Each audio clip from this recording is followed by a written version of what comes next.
Vin colindătorii, cum venea odată leruiler, să colinde în seara asta minunată leruiler.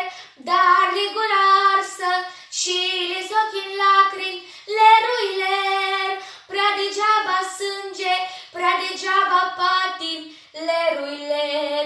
Gazdelor creștine să-i primiți în casă leruiler, și cum se cuvine să-i poftiți la masă leruiler. Mi trimite Sfântul să le încerce mila leruiler. Domnii mari de astăzi să-și deschidă vila leruiler.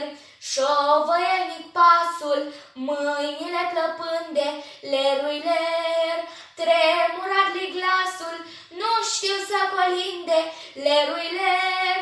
Dacă stau la poartă și nu zic nimica leruiler, domnii mari de astăzi să-i apuce frica leruiler. Mută întrebarea ce răsună afară leruiler.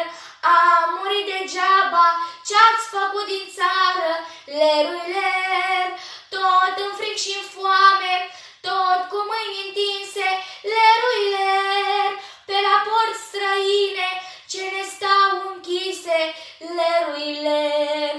Vin colindătorii, cum venea odată leruiler, să colinde seara asta minunată leruiler.